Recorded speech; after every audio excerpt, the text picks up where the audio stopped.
That is amazing. 1 in 10 million. 1 in 10 million right there. That. And it's Spicy. Oh, it's spicy. Oh yeah, I'm eating ivory soap right now. Nope. 1 pound a year. This is where the big money plants are down here.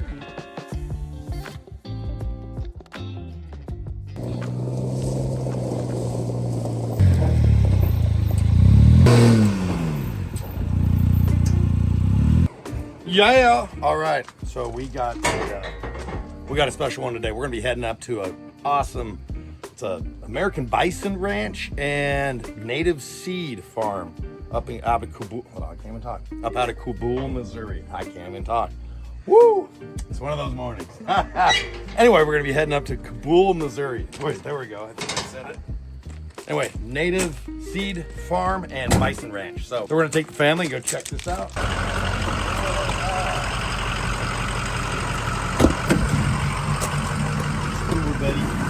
All right. Oh, yummy. We got the crew with us today. Who's in here? Me. Who's me? Grayson. I'm Tristan. And Dada. Yeah, so it's about an hour and 20-minute drive. We just pulled out from the ranch. It's just north of Kabul, roughly, Missouri. So super excited to go see this place. I've never been around this many American bison. We've seen them in the wild on the Alcan when we drive to and from Alaska. They're in Yukon territory, but this is going to be a different experience. So yeah, I'm really, really excited to see this. Pretty cool. Weird animals. They're so awesome. They're all shoulders and neck and have no hindquarters, but incredibly athletic. So very, very different keeping them than beads, that's for sure. And I'm sure we're gonna find that out. So I go, okay, where's the turn? Tristan goes, W highway. I go, okay. I'm coming up to it. I'm like, you? There's you? He's like, yeah, W. I'm like, no, not W, that's you. W's W. Yeah, that's how I almost get lost. That is definitely his mother's son right there.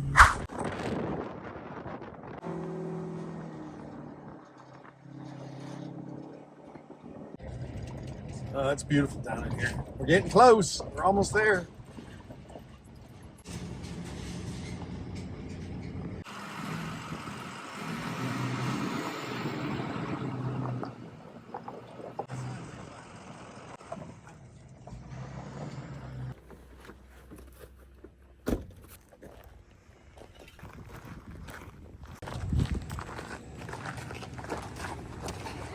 All right, there we go. That's the lady I'm looking for. Yeah, right in the middle of nowhere, the edge of the earth. I love It's 2 it. miles that way. So. Love it. Yeah. Thanks for having us. Good to see you. Awesome. Here's They're the kids. they already got their cameras going. Oh, yeah. I'm Tristan. Nice to meet you, Tristan. All right. Grayson? I saw you the other Trinity. day. Trinity. Did you recover from the trailer incident? Yeah. Oh, yeah. My Yeah, bad. you still all bruised up or you healed all the way? I haven't checked actually. Yeah, a little bruised still. Like, Yeah. Oh, I used to watch your old man. Yeah. They put him on there a little bit. Yeah, he was the real one. Uh-huh. He's good. That guy was cool. He I had wish a I lot- could have met him. Yeah. A lot of history and knowledge. Yeah. He seems like a really neat man. How do you guys get from So to if seed we to the go customer? to a seed field that's blooming pretty, Yeah. and maybe then we go to like Bison and see there are weed control basically Okay. in a lot of the wildflowers. So we can see some bison. Then we can go see the seed cleaning barn / harvest. It comes first, Okay. and then seed cleaning barn, inventory barn, and then we could go up here and see it in its final use of like Okay. providing a pasture, a native pasture. So we're gonna basically see how Hamilton Native Outpost takes and goes from field to seed to the customer and all the steps in between. So we're gonna do that. Also, because I'm really nerdy about this, I can't wait to see all the warm season grasses. So that's all. I'm such a dork. I was driving, I was like, oh, look at the blue stem. There's blue stem right here. Oh, what's that? Oh, is that Indian grass? Oh yeah. We can even show you a few of the native wildflowers, legumes, forbs, Definitely. and some of the native cool season grasses. 100%. Then we'll take you up a whole nother notch. in your thing. No, I would love to. Yeah, absolutely.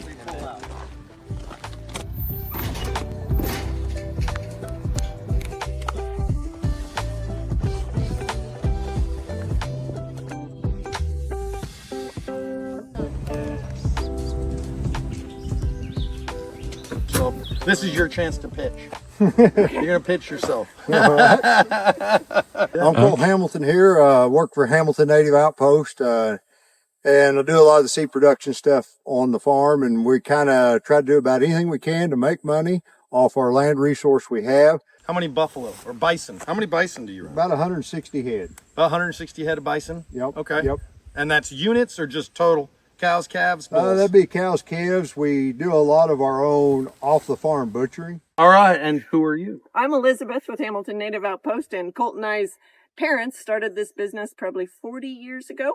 And we raise native grass and wildflower seed, and we take it all the way from the field to clean it and harvest it and clean it and then sell it. And so All of the above. That's what I want to do. yeah. We're going to be working with you guys in the future, definitely.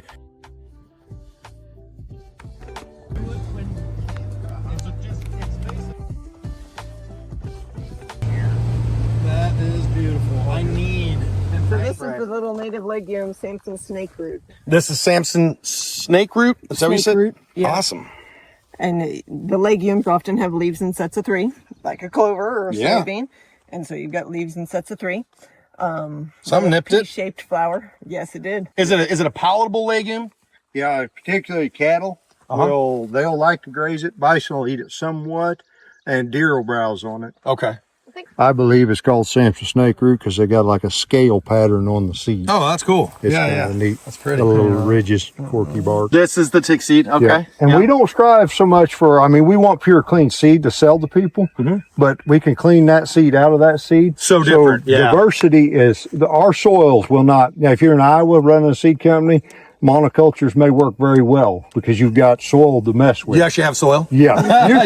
You cannot convert this multiple times. That is soil, yeah. Yes. You have to take care of your soil here. So when we used to do a lot more just monoculture style seed production, it was boom bust. So we're very much about keeping grazing animals out here, keep some diversity in the fields that we can manage and separate and clean. Because what do they they have such big soil health benefits. Yeah, absolutely. Well, what do they say? There's like for every species you have, it will support 70 others or some crazy thing. There's some metric, right? You get to going with it. Yeah, it'll compound itself. Right. It's a little insect that's actually specific. It was a butterfly or a moth. It's a moth, and that's it specific to this plant. lays a caterpillar egg. Only to this plant. He will eat those seeds every spring, and then I don't know what to do the rest of the year because it just seeds once. Right. I've always heard that if you got bobwhite showing up, you're doing something right, and they're starting to show up. So we're seeing more turkeys. We're seeing more deer. I'm seeing a lot of mourning dove. We have more waterfowl. So things are starting to turn around for us. And for anybody who doesn't know this, most of the land here in Missouri is basically, for lack of a better term, a glade. It's just rock and compacted and clay and junk. And this is not soil we're standing on. It's different, isn't it? Yeah. Yep. Yeah. And some of the history of the Ozarks here, most of what you see, if you're walking around in the woods and you think that wood's been there forever and you come up on a rock pile, you're in somebody's old cornfield. Most of all this was cropped. And at one time, drainage was actually a problem to grow crops. Can't imagine that today. They would plow going up and down the hill to increase drainage of a field. Oh my gosh. And through doing that, and we no soil left. Didn't do cover crops, didn't do no-till. A lot of the Ozarks, they think, has lost 6 to 8 inches of topsoil, just eroded, through the creeks. Don't doubt that. Of it. Yeah. And the amount of corn that the county of Missouri and the Ozarks was grown would blow your mind at one time. That is wild. There's a house on every 40 acres. Because looking at it now, there's no possible way you could row crop just about anything here anymore, unless it's the bottom ground, and that's it. And in general, if you look at your woods and you see grapevines in it, woods is less than 100 years old. Grapevines won't climb trees. They get on a sapling and grow with it. Oh, they pull it up with it. Yep. And their life expectancy is just about 75 to 100 years. So have you done any mowing when they're doing that? Clipping. Yeah, just come in behind them and just knock We it have down. some, but a lot with where we're native seed production, we're usually messing up our seed crop. Yeah, you can't. We do a lot of by hand. Dig it out. Oh, boy. Dig it out. Oh, boy. Go around and spray it with molasses and turn some critter in there. They and let will them eat chew it up. then. Yep. Yeah. Salt or molasses. Yeah. Yeah. And then she'll think the molasses gives her a fever. And she eats the fescue. Yeah, right. Yeah, no, this is super. This is pretty. This is a daisy of some kind. It'll be an oxeye daisy. He's Okay. really considered a weed to us, but Not native. he's not native. Oh, nope, really? nope. Okay. A lot of the weeds like this were brought in crops from the old country. We knew sure. the plants from over there when we brought them. We didn't have 100% pure seeds, so we brought the weeds with them, and they're usually early maturing weeds. Is a lot of it. Here's a native black-eyed Susan. It's another one that it probably has quite a few plant secondary compounds in it. Deer will eat that at certain times of the year in the winter. Stays green all winter. They love the basil rosette, but they'll back off of it in the spring. So they love the basil. Mm-hmm. Okay. Yep. Why am I getting a lot of sensitive briar showing up? Doing some rock So collecting. probably a couple things. One is you probably don't have high nitrogen soils. You agree Oh with no. that? I haven't been Well, fertilizing, the areas sort of that thing. I never fertilize. Yep. Now, the areas in which they are coming up is absolutely the worst ground. Yep, that's so we say get the right plant in the right place. Yeah. If you have a wet site, plant the sweet black-eyed Susan that likes it wet. Don't plant a sensitive briar that likes it dry. Yeah. And so get the right plant in the right place. So the right place for a sensitive briar is up on the hill Glady. where it is dry and terrible soil. It's a legume. It's a native legume, so it's able to fix nitrogen with those bacteria. So it likes a site where it doesn't have a lot of. If you're putting fertilizer on it, it has no competitive advantage. Sure, it has no reason to survive. Yeah. Yeah. So I think you've got those things going, and then you just have a seed source left in the soil, Yeah. and that's not always the case. And I love it though. I mean, Yeah. it's a native and it's doing God's work right now, so I'm all about it. And the cattle love it. Yeah. They absolutely love it. As You would think stickery. they wouldn't. Oh my gosh, you can't touch this stuff. Look at this. This thing will tear you up. It's just barbed. Just look, it's got me. They also call it cat's claw sensitive briar because it has claws like a cat. Yeah. If you're out here in your short breeches It just, and you run through it, it'll look like a cat got a hold of your leg. oh, it tears you up. I can entertain kids for a half hour. Oh, every time I see one, I can't. Not the flower, it's the leaf. Where? Oh. See, it already closed. Oh, yeah. Find another one. Here's another one. Oh, there's behind some you. open ones down there. Right behind you. Oh, yeah. There's a plant right there. Yeah, just See it's the actually leaf got right bumped. here? Probably kind of closed up. on it. Yeah, I love it. They're That's So so awesome. cool. They're so tropical looking. Yeah. They look like alien plants. They're so. The closing up is actually an anti-herbivory response because it is so palatable. When an animal reaches down there, takes a bite out of it, and then she looks back and It's she's gone. like, "Where'd it go?" Yeah, the leaves have all closed That's up. awesome. Yeah, that is so cool. Yeah, but again, like I used to absolutely hate broom sedge because all I ever heard was, "Oh, it's the worst thing ever." And then I learned, well, actually, it's just a really well adapted warm season native that the cattle thrive on when you graze at the right time. You know, most of the farmers that have a lot of it in their fields would be very appreciative because if they didn't have it, they wouldn't have much. They wouldn't have anything. Yeah, yeah.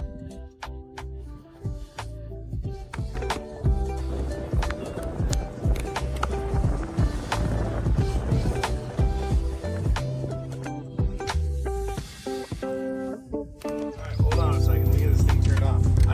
We just came around the corner. Here they are. Can we get up? Okay. That is amazing. 1 in 10 million. 1 in 10 million, right there. That, Albino Bison. and it's a cow, heifer. Yeah, young heifer. She should breed this year. She's 2 years old. That is amazing. And she is albino. You can see the pink on her Yeah, nose and yeah. white horn caps. Her hooves are white. She's a true albino. True Yeah. albino. The neat thing about them is that the Native Americans sign of regeneration and of using the land and making things healthy again is what it's a sign of them. So we think it's kind of cool that we got Yeah, one because that's I was just bigger going to than what ask. we're into. I wanted you to take and explain how significant that is to Native Americans. Yep. Have you had any come out here to come see? Come see her? One group out of Springfield came, Okay. and Have you advertised it? Have you we kinda put let it out a people little know? bit on YouTube. Yeah? We're probably the only company that can mess up a white bison. Nobody seemed to care. How That is often a good question. do bison There'll be a lot go into of- estrus? So they rut one time a year. Longest day of the year kicks it off. The bulls will start getting active. will start to breed a lot at the end of July, which starts giving calves about April 20. So they have about a 10-month gestation? About nine, like cattle, they have abilities that cattle don't have to vary their gestation. If their diet is good, they can have calves early. If their diet is poor, they can hold them for another 2 weeks longer. Okay, yeah. I got a question. How old do bison live? About 20 years, Okay. 20 plus. Is kind of 20 is kind of what you expect out of a breeding cow to produce calves. Productive 20 years. Productive 20 years. That's and awesome. in general, if you've got a cow that's getting old and she skips a calf, it's time to get rid of her. She'll be dead in a couple of years. Oh, really? She's on that much of a decline? Yep. So just because they go open doesn't mean that, well, they just didn't eat quite enough. They're dying. In general, they're dying as they get old. They're that prolific. You'll have cows, 6-year-old cow skip a year or something like that. No, she'll breed back. No big deal. They don't breed until they're 2 years old. Okay. Even though they're in with bulls. So they just breed don't at cycle. 24 months. So they're very late sexual maturity. Yep. And the bulls are allowed to stay with their mom. They don't nurse. She'll wean them herself. If she breeds back, these calves that are in here, if that cow breeds back this July-August period, she will, when she hits second gestation period, hormones will change. She'll wean that calf. Just like that, boom. If she doesn't breed, she'll nurse him for a whole nother year. Really? A whole... what a deadbeat. Whole another year. That's like that kid that's in your basement just playing video games when they're 30. Just won't quietly. Oh, man. Yep. Failure to launch. Oh, So wow. how many bulls do you have? So breeding bulls, of the bigger bulls, I've got 3 right now, and I've got 4 different herds of bison. But if you look out there, you can tell a bull from a cow. That one laying down, even though she's got quite a bit of upward and curved in horns, that's a cow. Yep. You see this one over here on the left kind of looking Straight at you? out and then Straight up. out and up, thicker at the bases. Those are all bulls. That one's scratching her eye there where the hoof cow. hits a cow. So That's kind of how you can tell. There's Similar probably to in this the water herd, there'll be probably around 30 breeding females and probably 10 bulls. So this is only obviously part of the herd. Yep. So are you keeping them in separate satellite herds, or are they just split up? They're Yeah, just no, somewhere we've else? got, this would be one herd. We've got herds on 4 different farms this year, 4 different seed production goals Okay. on each farm. So they're spread out. In the wintertime, a lot of times I bunch them back up and do some more high stock density, get Okay. residue knocked down. So once again, to recap, literally have them here for weed control, number 1. Yep. Okay. Yep. Number 2, they do produce meat. Produce meat. Yep. Do you guys eat your own? Oh yeah. Okay. I used to love beef, or deer and pork mixed together. I've always liked beef. And then we got started on bison. I could really care less about all the rest. you of it. want to just stay on It bison. is good stuff. Do you have to buy any hay? Do you bought in feeds at all, or do they pretty much have enough forage here? They pretty well have enough forage. If I got enough more head than I have, I'll need to start feeding some hay in the winter. Okay. Which I currently already do feed hay in the winter, but it's more about, so you take fields that I can't have any grass in because we can't clean it out of that specific species. I can import grass in the wintertime, get the bison to eat it and turn it into nutrients, fecal matter there on the specific field. So I feed hay in the wintertime just to increase my soil fertility and precise How are you not locations. importing grass seed that's going to then germinate in that pasture? So I make for sure that whenever we're haying, most of my hay's a lot of times big blue stem. So you're haying your own. I hay my There's own. the trick. Okay, because Yep. anywhere else you buy hay in this country that I've experienced, it's all over mature, full of stems and very, very mature seed. So you're going to bring in whatever that guy is farming. It could be onto a your mess. land. And So I've got that's- Johnson grass coming up everywhere now, which Uh-huh. I don't mind. It's not native, but you know what? That's fine. No, I do my own hay, and I do it in sequence with seed harvest. So like when I really need to clean a field up, it's gotten weedy over time or whatever management we got. The year after we do a lot of cleanup herbicide work, I might harvest that field for hay. No, it's 100% clean. I can feed it anywhere I want to. And we cut the big blue hay in late June. So understand, if your grass that you're trying to graze is this tall because it's all stem and seed head, and you're expecting your animals to perform on it, expect them to not do because so they're well. going to do terrible because there's just not enough energy Yep. and protein in it. There's just fiber. And then if you're also just feeding your animals that aren't heat adapted a bunch of fiber, they're just going to be extra hot, so they're going to have to eat less because they can't ruminate as hard. They're going to produce too much heat, it's going to be a mess. And that's why people suffer so much with their animal performance in the summer. And we call that the summer slump. It's not necessarily anything's fault other than ours as grazers. Learn to manage your grass better and you won't have a summer slump. I like that. Make you say it again. That's right, So that's this good. is important stuff. So to understand, so if someone's like, whoa, I mean, I always like to put it in perspective. When someone quotes how much their meat product is, this is very important stuff to understand. Go ahead and tell me how slow these mature. So the bulls in particular, a bull calf, he'll be born maybe 30 to 40 pounds. By the next year, he'll probably weigh 350 to 400 pounds. So in 1 year, by year 2, they'll probably be 600 pounds. And then at year 3, they'll be about 850 to 900 pounds. Year 4, they'll really start to balloon up there. They'll be 1,400 pounds.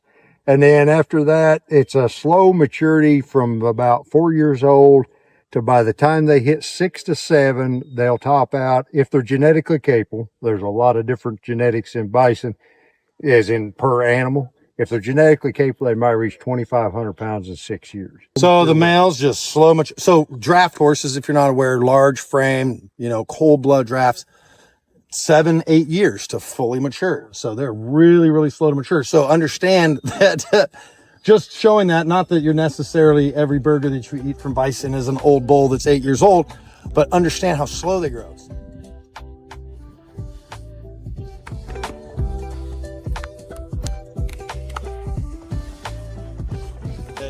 So, I mean, obviously, you can't, I would assume certain species you can't grow together because you can't separate the seed. Correct. Yep. Okay, Yep. but if they have a unique enough seed from each other, then you can mechanically separate? Yep. Yep. Do you use yep. any sort of air, or is it just all mechanical Some of it screening? we use through air aspirators that Okay. suck or blow the air the seeds further. A lot of it's by screens. Yep. So the wild quinine was actually used in World War I.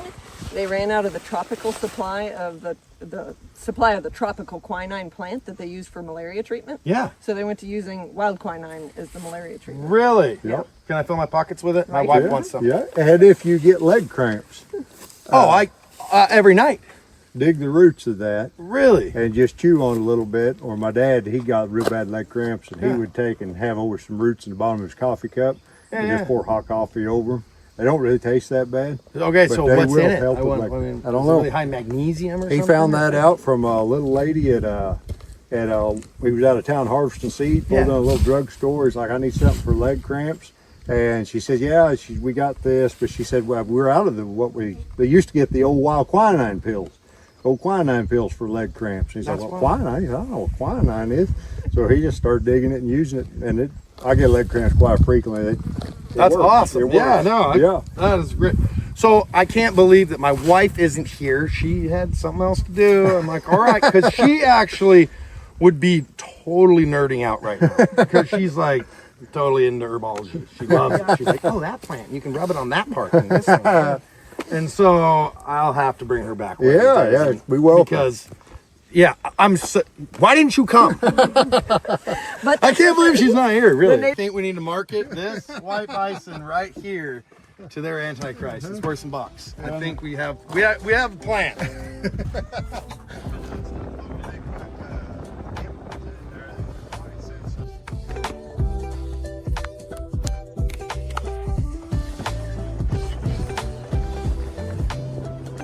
That's that haven't grazed yet this year. Switch is panicking. Okay.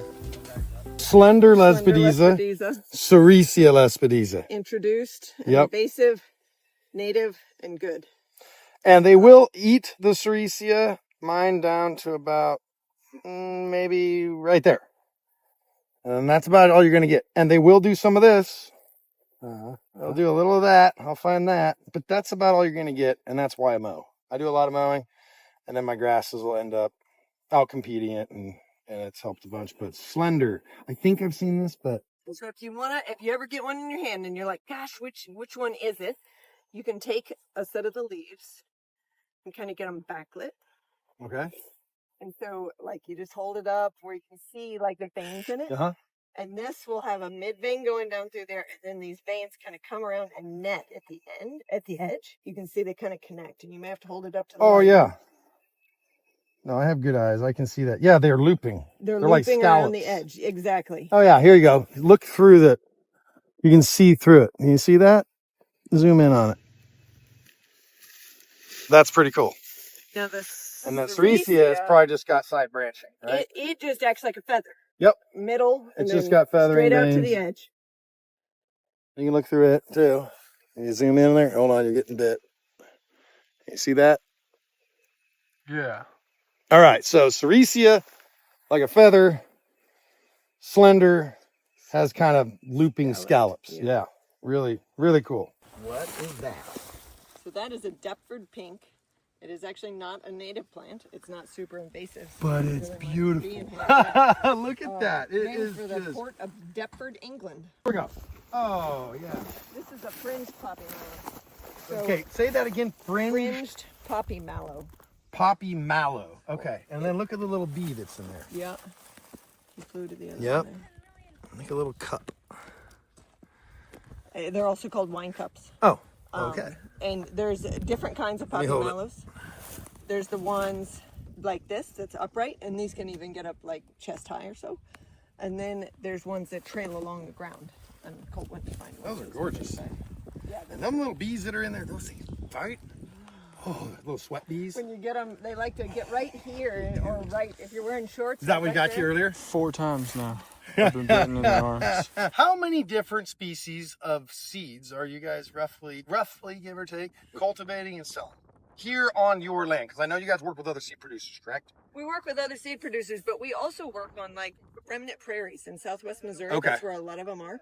And so we work with both private government agencies, private landowners, and we have a harvest agreement where we come in, harvest it, clean it, sell it for them, and they get part of the sales back. About probably 100. Were you rolling, friend?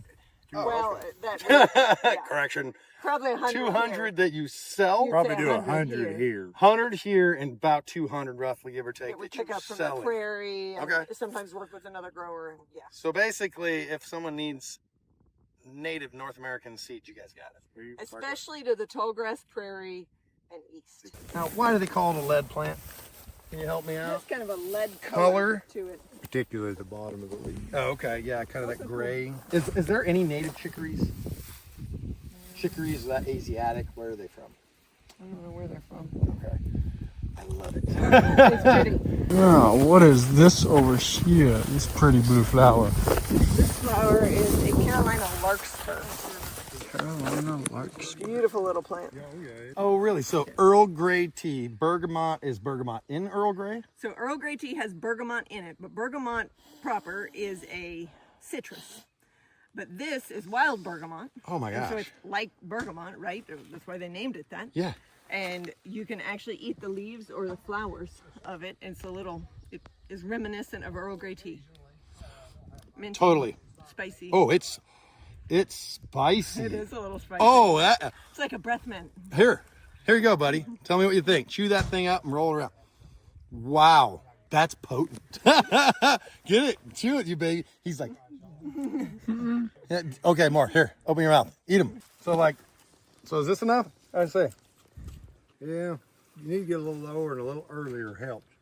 Yeah. But that is a part of, you're going to moccasin stage now. We're a little late in the year. Kind of a spicy, soapy. Yeah. Oh yeah. I'm eating ivory soap right now. Yep. So I you eat a can- lot of these in a day. You know, these guys have got a very developed palate. I'm gonna tell you that. They're like, yeah, this one tastes like this weed or this soap. Oh, this one's like Dawn dish soap.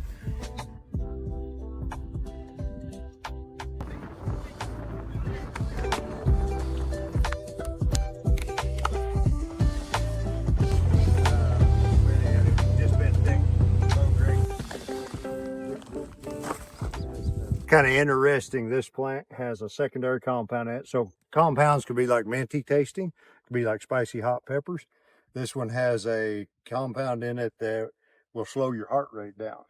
And so livestock. Jimmy, I'll need it. My wife will appreciate that. I've noticed the way it naturally likes to be grazed. It's a wonderful stockpile plant because they will not eat it through the summer. We'll hit about December. And between December and February, things will eat it like crazy.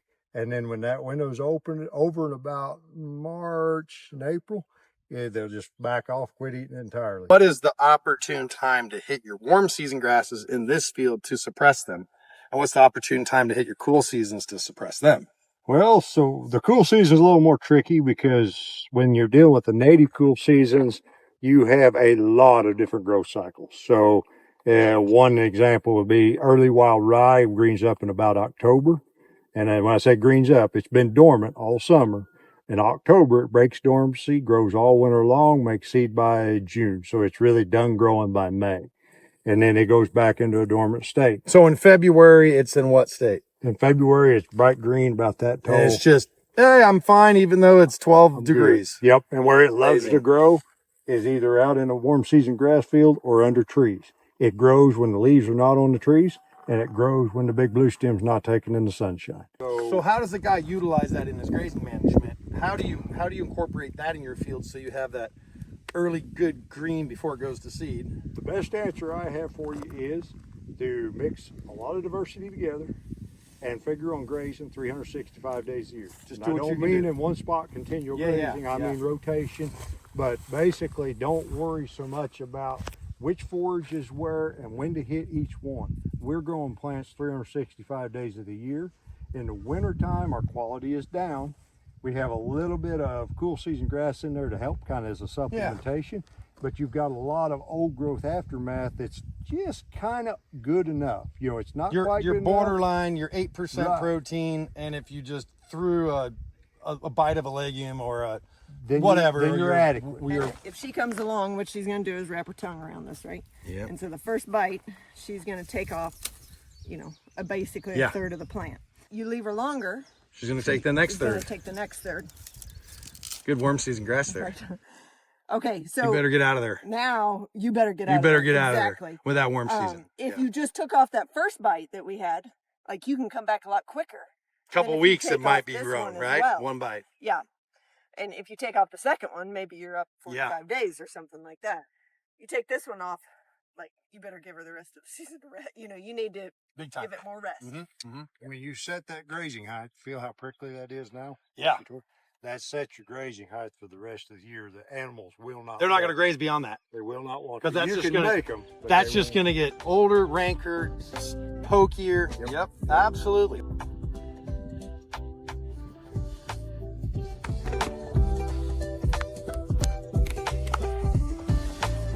It's like the fish in there again. All right, they're going to take us in the cleaning barn. See how they can actually classify the different types of seeds. Go through the whole process of gleaning and cleaning. Yeah. These are some small indents. That whole drum rotates, and you can feel the little vents on that drum. Oh yeah. So on the opposite inside, you've got little holes. The one above it's got slightly larger dents. So you put seed in back here, and the table shakes Yep. in a consistent pattern, and the denser seeds will ride higher than the less dense seeds. So then you've got different troughs. They fall off. Okay, I see. They climb at a certain rate. Yep, yep. And so, tell me, how does that air make it all the way through? So we're kind of cheap, and in the Ozarks there's a lot of wood. So it's two 1/8 screwed on a triangle like Yep. that. Then we raise those up 2 inches off the floor, and air comes out the bottom. So it's basically a pipe. And so, and then they sit in sacks? How are you? No, this is it's loose seed from the floor to Oh, the ceiling, I got you. held in by plywood. Yep. And you got this triangle on the bottom, and it's blowing air because Yep. it'll actually like heat and burn the barn down. If it could like It's like hay. silage or heat. Yeah. Hey. Yeah, it'll sit there and start compost. Yeah. So Yep. we got to keep it on air until it's dry. Bearder. Yeah. So basically, it's got blunt flat steel that sticks out in it, another piece of flat steel that rotates by it. And it's just a friction machine. It just tumbles it as it goes through, and then it's forced out the far end by pressure going in this end, forces it out that end. So basically, for lack of better explanation, like polishes the seed. Polishes it, grinds it. Gotcha. A lot of the seeds have appendages on them. Yep. That we can knock off, so then they flow through seeders better. So it knocks the chaff off. Yeah, gets it to a product you can start to polish and finish. Yeah, the you can plant. actually put into a cedar. Yep. Then it puts that seed off the elevator into that bin, And then that meters it down onto these screens. And these screens shake and vibrate. And there's actually rubber balls underneath there in ball trays. You can kind of feel them underneath. And those rubber balls bounce and keep seed from plugging up the screen, knocks it back out. Oh, okay. Gets hung. So the top screen, generally you take stuff bigger than your seed off, Yep. like stem sticks, throws them away. And it's how many screens you got here? Mine, One, two, there's three, 4. 4. Okay. Yep. So you can just make 4 products or 3 products. Correct. How old is this? I don't know. We bought it used from a guy that used spring fescue seed with it. I'm going to guess it's probably 60, 80 years old. I was going to say probably from the 30s, 40s, 50s, something like that. So when you get into a business like this, I assume that there's not a whole lot of courses and classes you go to and they teach you and train you how to do this. A lot of it's just trial and error, isn't it? Yeah. Trial and error, and a lot of it you build your own. Okay. Yeah. Your own harvest equipment, your own plant. We do a lot better. We got what we call the idea center. Yeah. It's where you part makes equipment. It's where you get parts to make your new equipment. And when you got a wild idea, what you're up there looking for parts, make sure you don't find what you're looking for that somebody already tried that didn't work. Because there's a lot of that. This is the spendy seed, huh? Huh? This is the spendy seed, the hand-picked stuff? We'll watch. He ain't filling his pockets in this room. What kind of seed is this? What we got here? This was all this be hand-picked. But what kind of seed? Like what plant? Yeah. This will be a larkspur. Okay. Larkspur, huh? And This hero, this is shooting star. This represents 10 hours of labor Whoa. to get this amount of seed. And so you can imagine that the cost of it, and it was all by hand. You can see it's just cut off. There's no other crop in here. Somebody put a bag on their belt and they Walked this around stuff's the field. Knee high when it's ripe. So they, you Lot can't of bending decide if over. you want to crawl or if you want to walk. by the end of the day, you want to crawl. Yeah, it's terrible. Hey, Pleasure meeting that you. was awesome. This guy's got to go do something more important. Yeah. Entertain us now. Guy with a dump truck charging $120 an hour in these Oh, directions. that's pretty important. Trying Nice get to on meet that. you. Nice to meet you Good too. luck at fishing. Thanks, bud. Great. So this is where we store the seeds once it's cleaned. There's the secondary storage location as well. But this is the barn where we inventory it. We do our bag ups. We keep it climate controlled to keep the temperature and humidity ideally combined less than 120. Oh, really? Yeah. So whatever match, either combination. Less Any than 120. combination, and sometimes it'll get above that a little bit, but it helps it carry over longer. So the seed will be good more years. More viable, longer. Yeah, Okay. we lose less germination if it's climate controlled. You guys got a lot of purple top. Yeah, so Lot of we're the purple top. world's supplier of purple top or grease grass seed, and actually harvest it off of neighboring farms and pay them to be able to Yeah. harvest it, and then we clean it and sell it. It goes all the way from Pennsylvania and the East Coast to Texas, anywhere the tallgrass prairie Yeah. was. And when you say 10 pounds an acre, that's a combination thereof or 10 pounds per species? So total. So each species has its own seeding rate. Right. It's a So little some different. things you need 20 pounds to the acre if you want a full stand, and some things Yep. you can get by with 4. I would assume that Eastern Gamma grass is going to be very high if you want a full stand, considering the seeds are so enormous. Well, that would be true, except that the final size of They the do plant grow is huge, like right? this. Okay. 1 pound a year. This is where the big money plants are down here. Yeah, she said that one of Just the because most. they're high dollar doesn't mean they're big money makers, though. No, right. No. said that People think, gosh, at $1,500 a pound, you should be getting rich quick. And be like, yeah, when it Like, costs you that's a lot of $1,400 work. to produce it. Exactly. That's right. Yeah. Yeah. You probably make, I would just assume your big money makers are the 4 horsemen. I mean, you More sell a lot of readily available quantity. quantity, of that. right. But, it's really mixes. People want mixes. For forage, sometimes they just want one of the 4 horsemen or something. That definitely happens. But a lot of things are 20 to 50 species mixes that go out of here. Okay. Yeah.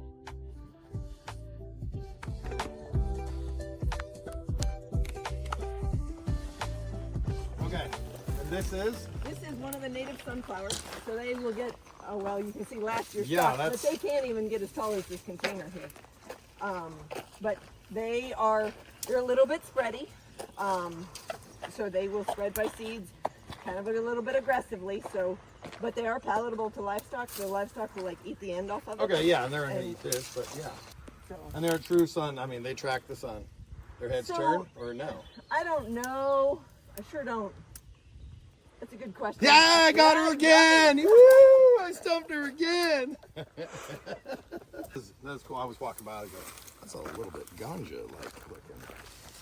Hey, you know what? If anybody out there would like to have us do a video specifically just on plant identification, leave it in the comments, because that is something we can definitely do. Because I get a lot of comments. It's something I still need to work on tremendously. And a ton of people out there in these Facebook groups are constantly worried about identification. So yeah, we got the lady here that'll help us identify these natives. We can do it. All right, well, we definitely have a lot of stuff to consider. A lot of things that we're going to go back to the drawing board on and consider how we're going to implement a lot of this stuff on our land.